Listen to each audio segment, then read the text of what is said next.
Welcome to EPG Pathshala. I am Dr. Mrinmoy Pramanik. I teach comparative Indian language and literature in the University of Calcutta. Today we'll discuss translation in colonial India. It is Unit 5 and the module is on translation and the making of modern Indian languages. Modern Indian languages had been shaping since the medieval period of Indian literary history. Translation of Vedic, Sanskritic, and the Arabic Persian literature and knowledge text had been translated in different modern Indian languages in the medieval era itself.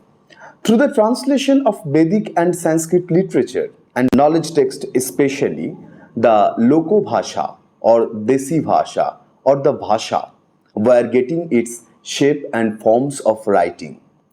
Socio-political reality also was one of or maybe most powerful driving forces in the emergence of modern Indian languages in medieval India. Through this emergence, the narrative of the local, narrative of the lower caste, lower class, and the people who had no access to the Sanskrit were getting their narrative unfolded into literature.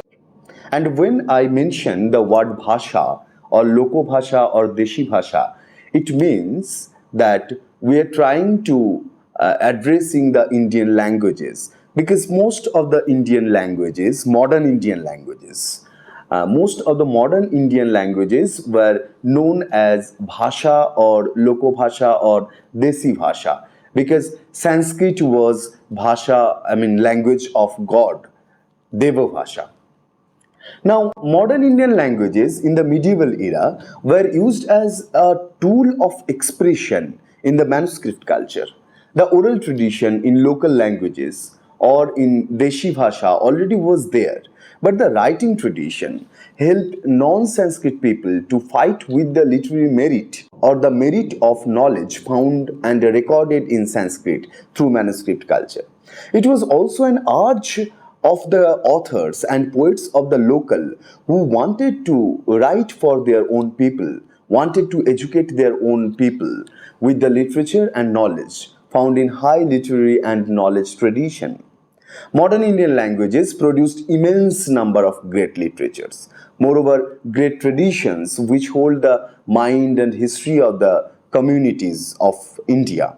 Languages got their proper shape for literary expression in medieval era only, as modern Indian languages are the languages of the Indian people. So these became a matter of imperial interest of the British. Hence, modern Indian languages in medieval India and modern Indian languages in modern India is drastically different in the sense of being patronized. Modern Indian languages in modern India were an apparatus for establishing imperial rules, were tool for colonization. Language as gives access to the culture and cultural text. Modern Indian languages in British India were brought into print culture, into European education, used in administration, used to bring European knowledge and culture into Indian system, etc.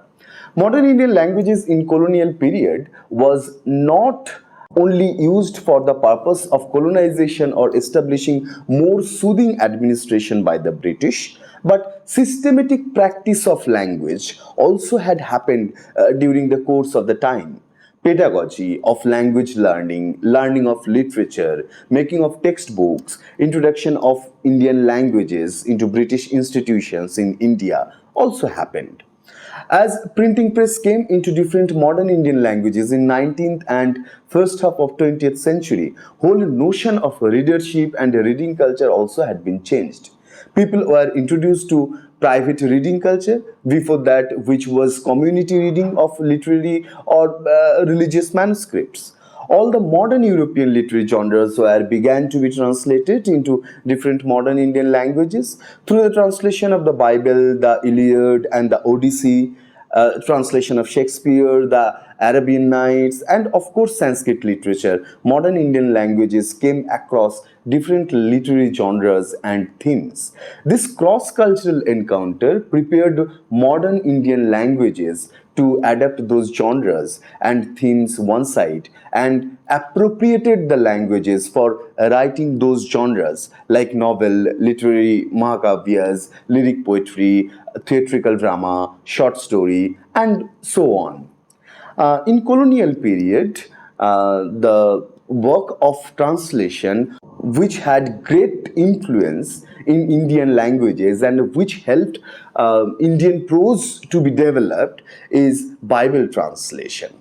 To write the review of the book, The Bible Society of India 1811 to 2000, imagining the word of millennium perspective by Chiranjeevi J. Nirmal and G.D.V. Prasad, The Hindu newspaper The Hindu writes on 2nd October 2001, which is indeed an entire observation about the Bible in India. And this review, in very brief, pointed out the role of the Bible translation in making of modern Indian languages. It says, I quote, "There is perhaps no single book that has been translated into so many diverse tongues as the Bible. Here is a very interesting and illuminating narrative of an institution that has involved itself for the translation of the Bible into wide-ranging Indian languages, from Marathi to Mundari, from Bodo to Bengali, from Sindhi to Santhali. Some of the pioneering missionaries mastered the major languages and dialects of the country, and they employed their expertise to translate the Bible.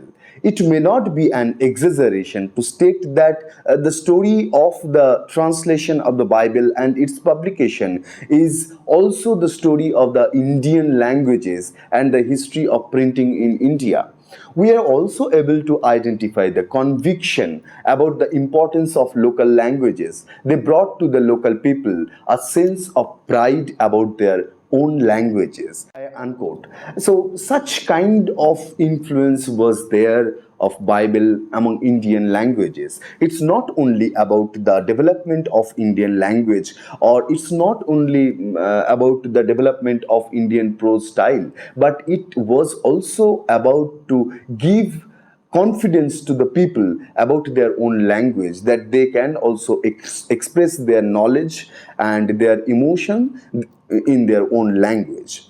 Bible translation, along with translation of Upanishad or Namaha. Namaha is a Persian literary genre from was responsible for making prose as a form of literary and non-literary expression. But a large number of translations of the Bible are found in different Indian languages. And none of the texts were translated in such large scale. So this translation of the Bible, mainly by the European missionaries, solely or with the help of Indians, was served two purposes. One is giving people the words of the God and practicing the modern form of language. One side, religion was spread; other side, people got their literary expression in different ways. One side, translation of philosophical text from Sanskrit into modern Indian languages brought language of God to common people, and the other side, Bible translation, did the same. First translation of Bible, according to the Bible Society of India, happened into Tamil by a German missionary named Bartholomew Ziegenbalg in 1714. He finished translation Old Testament up to Book of Ruth by 1719, year of his death also. The remaining work was completed by another German missionary, Benjamin Schulz, and published in Frankfurt in 1728. Philip Fabricius, also a German, spent 24 years on the translation of the Bible, which was published in 1777. Urdu translation of the Bible was published quite earlier than any other modern Indian language edition other than the Tamil Bible. Benjamin Schulz of the Danish mission translated New Testament into Dakhani Urdu in 1745, and Fort William College published 4 Gospels in Nagari script in 1805. And this was a result of the same historical incident of missionaries coming into the land of Tamil.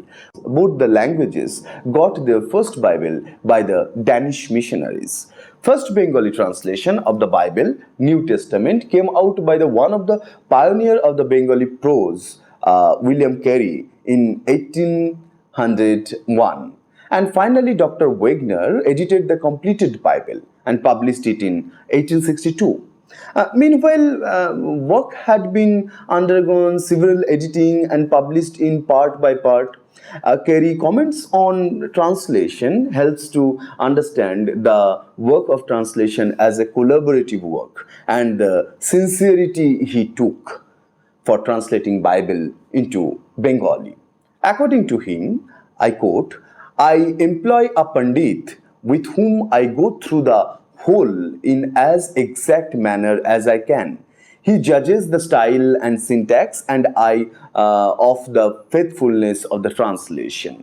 I have, however, translated several chapters together which have not required any alteration in the syntax whatever. Yet I always submit this article entirely to his judgment. I can also, by hitting him read, judge whether he understands his subject by his accenting his reading properly and laying the emphasis on the right words. If he fails in this, I immediately suspect the translation. So we can understand what kind of collaborative work was this and how much sincerity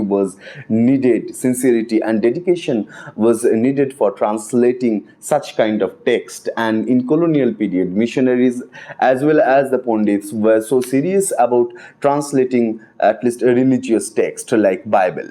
The first Hindi translation of the Bible came out in 1806 by Henry Thomas Colebrook, and it was four Gospels. Sirampur missionaries published first volume of New Testament in Hindi in 1811. William Carey was appointed as the professor of three languages. One among those three languages was Marathi at the College of Fort William in Calcutta, and he published 1,000 copies of the Marathi New Testament in 1807 from Fort William College, Calcutta. Carey again wrote about his translation that I have never yet suffered a single word or a single mode of construction pass without examining it and seeing through it brother Marshman, and I compare with the Greek or Hebrew, and brother Word reads every sheet.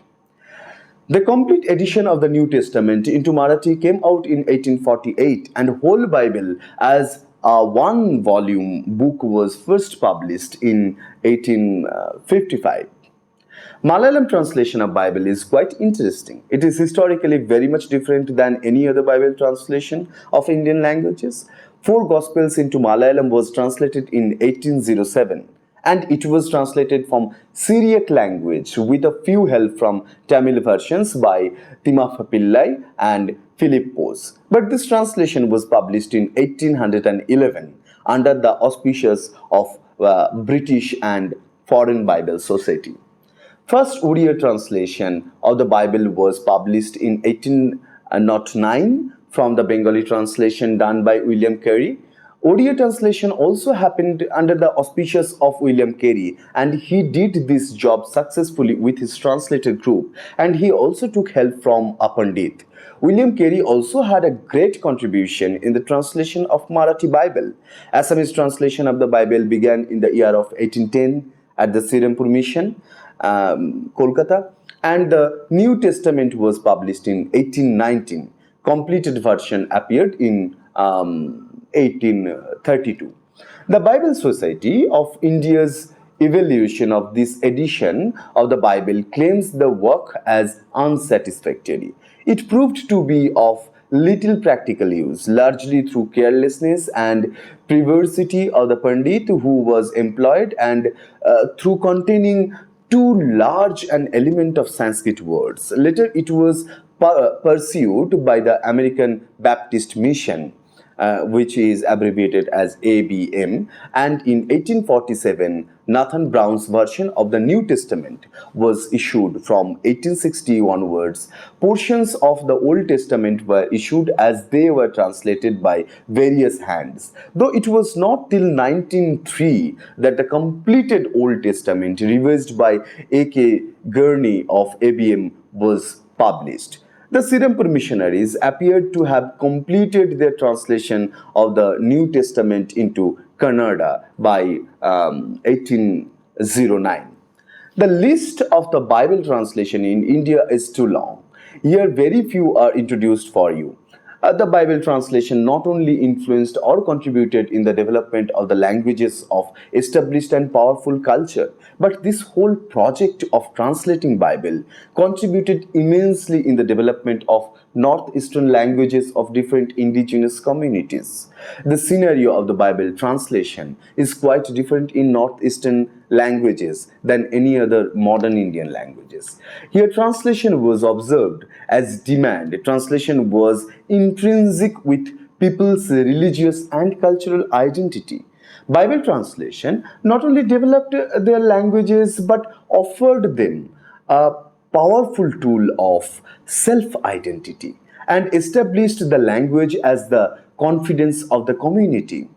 Tarao Christian of Nagaland strongly expressed their need for Bible translation in their own language. Though their population is very less, the Bible Society of India also observed the need of the community, and they published four Gospels in Tarao translation in January 2009. It's very recent phenomena, not the colonial phenomena, but we are talking about the translation of the Bible in northeastern languages because it's the heritage of Bible translation of India, and equally Bible translation helped to develop Indian languages and to develop Indian prose style, and it helped this phenomena in colonial period, and the same happened in 20th century and 21st century. So in continuation, we believe that we should concentrate also on the translation of Bible in northeastern languages, that this way northeastern languages are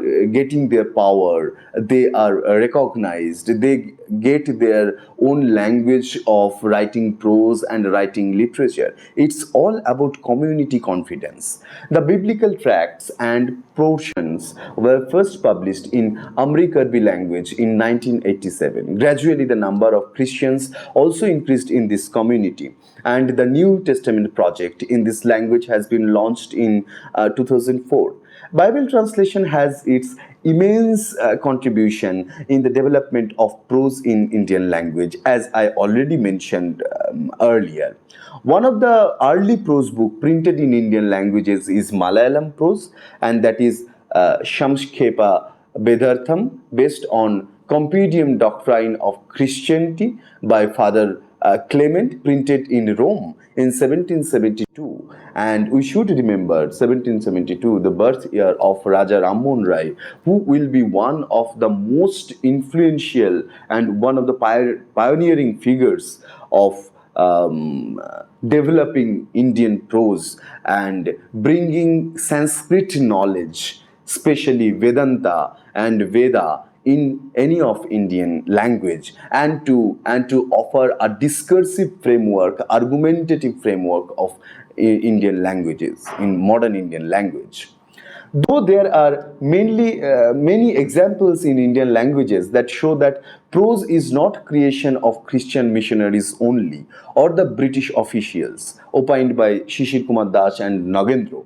At least there was prose practiced in India in pre-colonial period in writing letter and in preparing different legal notes. Christian missionaries took interest in Indian languages long before British officials did. So it is not only the credit of the British officials. British officials did it quite later when European education was expanded all over India, and British officials need Indian languages to carry on smoothly their administration. But before British officials, it was only the Christian missionaries who translated Bible, and this way they helped to develop Indian prose and Indian language. But we should also remember that it is not only about the British officials and Christian missionaries, but in pre-modern period also there was prose practices in different Indian languages,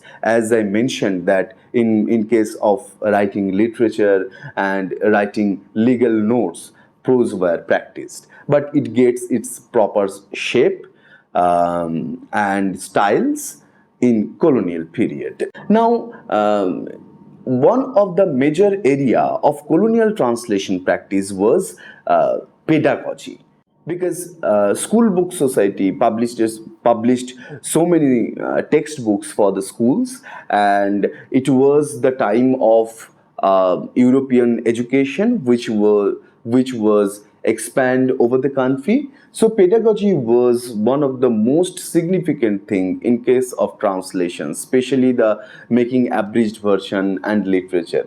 As I mentioned, that School Book Society translated abridged versions of different texts from Indian and European literature and history to introduce textbooks. So pedagogic experiment was happened during the time through textbook selection and practices. Shishir Kumar Das commented in his second volume of the History of Indian Literature. Apart from the translation of the Bible, which were available in most of the languages, translation of other works was produced mainly to meet the demands of pedagogy. Sargarohan Parva, a brief translation of a chapter of the Mahabharata, was published in Assamese in 1800. An abridged version of the Ramayana was published as Ramayana Kuttara Kantak Katai in Tamil in 1815. Hitopadesha was published in Bengali in 1802, and again in 1808. Hitopadesha was one of the most popular and accepted texts in different modern Indian literatures as a pedagogic text. It was published in Hindi in the title as Rajniti in 1803, and also published in Marathi in 1815. Along with Hitopadesha, Panchatantra was one other text which was very much well accepted as a pedagogic text. Panchatantra was published into Marathi in 1815 and in Telugu in 1834. Lalluji Lal, one of the renowned teachers of the College of the Fort William, Calcutta, translated Bhagavata into Braj Bhasha, Braj language in 1803, and in Braj language it was one of the early translation or even early modern text. These above mentioned texts were mostly translated by the Sirampur missionaries or by the Fort William College. But more significant contribution of the missionaries was translation and making of dictionaries in different Indian languages. Thus commented that the most lasting contribution of the missionaries was, of course, the pedagogical materials, the lexicons, and the grammars, which served as models for the native grammarians and lexicographers. Joseph Baschi prepared a grammar in colloquial Tamil. Such kind of works helped modern Indian languages to have a methodological study of language. This was for the first time through this practice of lexicography and dictionary making, Indian languages were mapped. A new inspiration of writing grammar following the models already existed in the European languages began in Indian languages. This work itself is work of translation by nature, and in other way, dictionaries is one of the basic needs for translating between languages. Beside the translation of Bible, translation of pedagogic text, there were huge reception of Sanskrit literature and Sanskrit philosophy in different Indian languages. And one text I can mention, especially one text. It is by Jayadeva. The text is Gita Govinda, which had immense influence all over the India, and different translation in Indian languages happened of this text. Two major trends are found in colonial Indian translation. One is translation of European literature and knowledge text, and the other is Sanskrit literature and philosophy, as I mentioned earlier. So these two are very prominent trend of translation in colonial India. All the great books of literature especially were translated from Sanskrit in different Indian languages. Sirampur Mission, Fort William College, Asiatic Society of Kolkata played pioneering role in this project. Several British and European press and later the printing press owned by Indians also engaged in such translation project, especially the Bottala publishing area of northern Kolkata of colonial time, appeared as a pioneer to bring masses in reading translated literature in 19th century and early half of the 20th century. Why I mention that Bortola especially brought the masses towards the book, because it was this publishing, Bortola was publishing hub, and this industry has quite interesting characteristic, because the owners of the press, they used to publish the books and they themselves used to sell the book, and they used to move from one door to another door of the household people with the books, and it so many books are push selling also, and this is how Bortola printing zone made a culture of reading. And if we see the history of Bortola, then we can find that this printing area was most secular area, because one side it was published Rammohan's Vedanta Grantha, when Rammohan began translating the Vedanta. Another side, they translated Bible, they translated Islamic text from Arabic and Persian languages, and they introduced so many new literary genres into Bengali, into Urdu, into Hindustani, and so on languages. Ram Mohan Roy translated Vedanta Grantha in 1815. Ishapanishad, Kenopanishad, Mandukya Upanishad, Kathapanishad, and Mundaka Upanishad were translated by him, as he wanted to place monotheistic doctrines of the ancient Hindus as against popular Hinduism.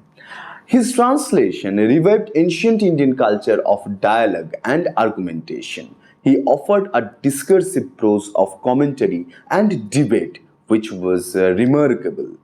Thus commented about such translation that they gave a momentum to the newly emerging prose of intellectual discourse, not only from the Sanskrit or the Bible translation, but in colonial period we can find so many translation happened among the Indian languages. Though the number was not like the translation of Sanskrit literature or translation of any European literature or Bible, but this trend was initiated in colonial period and it was quite satisfactory. Translation from one Indian language into another happened in this period, as I mentioned earlier. Instances are few but significant. Shishir Kumar Das commented it in the second volume of his A History of Indian Literature. The Manipuri language Shakt Thaba, believed to be composed around 1802, is a translation of a Bengali Ramayana. Marathi Raja Pratapaditya Charita 1816, translation of Bengali Raja Pratapaditya Charitra of 1801. The first Bengali prose narrative was published from Fort William College. The Tamil work Panchatantrika Katai 1825 was translated from Marathi. It was quite interesting that Panchatantrika Katai was not translated directly from the Sanskrit, but it was translated from the Marathi. It means that Marathi and Tamil literary connection and the cultural connection was there to some extent. Bengali Manjo Ranjana Tihas by Tarachand Datta translated into Marathi, as where Bodh Katha was translated in 1830, Bhugol evam Jatish Ityadi Bishayak Kathapakathan was translated in 1832. And this is how the way among Indian languages, the way of traveling of prose among Indian languages were established. One of the most popular category of translation was fairy tales and fables. Especially the Aesop's fables were translated in almost all the major modern Indian languages. And Fort William content translation of fables into Bengali, Hindi, and Urdu in 1803, and all the translation of Aesop's fable in all these three languages together published as the Oriental Fabulist in 1803. And from Sanskrit, English, and other European languages, translation were there, and it was so prominent in colonial India. But Arabic Persian culture also was there, because the residual of the Persian culture which was there in medieval India were also existing in colonial India as a residual. Persian works translated into Urdu from 1801 to 1804, such as Araish-e Mahfil in 1801, Guns-e-Khubi 1802, Bug-e-Bahar 1804, and Tutinama. Tutinama was one of the most influential texts of Persian, and it was translated into Bengali as Tota Itihash. Parashyo Itihash adapted from Arabian Nights in Bengali in 1834. Other than Bible translation and translation from Sanskrit literature, there was immense translation practice of Shakespeare's plays, Shakespeare's sonnets. All those things were translated in almost all the major Indian languages, major modern Indian languages. At least it was translated immensely in 16, 17 languages, and only in Bengali we can find more than 100 translation in the first half and second half of the 19th century. And through the translation of Shakespeare play, a new genre came into Indian language. The whole notion of writing play actually changed with the translation and practice of Shakespeare's play.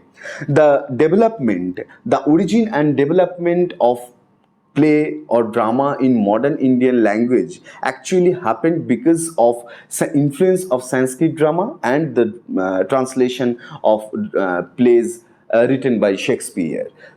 So Shakespeare had immense influence to establish, to introduce, or to make the dialogic form of language in Indian languages, and Shakespeare translation made this dialogic form more sharper. Now, let us conclude our discussion saying that there were a whole lot of creative literatures in different Indian languages, in different traditions throughout the medieval era. And modern India, we found different European genres which were adapted in Indian literary practices. But it is translation, always which had been flowing since the medieval era and shapes the language and makes the language useful for the spatial and temporal expression. Translation accompanies language in our history, translation guides language too. And the significance of reading whole history of colonial translation is it helps us to read the colonial history in different way. So translation proposes a history of colonial India in its own claim, in its own right. And the translation, what happened from different European languages and Sanskrit language into different modern Indian languages, it suddenly didn't happen in colonial period only, but it was continuation of the translation which had been started in medieval era itself through Bhakti movement and through the consciousness of the common people, through the translation of the Ramayana, Mahabharata, and the Vedic literature. So the translation culture of colonial period was continuation of that culture which was initiated in medieval era. But in colonial era, it got its own pace. In colonial era, it got in its own speed, and all the modern forms, modern writing style, prose, all these things introduced in modern Indian languages. But not only that, in our discussion, we are mostly talking about the languages and the influential text. But we should also remember through this translation which happened in colonial period, the modern Indian literatures also are greatly influenced, because so many modern literary genres were introduced in modern Indian literatures, like novels, like short stories, like lyric poetries, all these things. And so Scott was translated, Keats was translated, Shelley, Byron were translated, Milton was translated widely. And not only it's about the English, the French drama and French literature like French novel, short stories and poetry also had immense influence and also were translated widely in colonial era in different Indian languages. So through our discussion we can find that there were major trends of translating Indian literature, translation in Indian literature in colonial period. One was translation from European literature, another was translation from Sanskrit literature, and the other one was translation from Arabic and Persian literature. Though it practice very less, but it is significant that few translation we can find from among the Indian languages. And it's not only about the translation of knowledge text, but different literary genres also are translated. And this is how we got our modern Indian literatures and all the modern literary forms into Indian literature. And this is how our Indian languages, modern Indian languages developed, and modern Indian languages got its proper shape, style and syntax for writing prose. Thank you.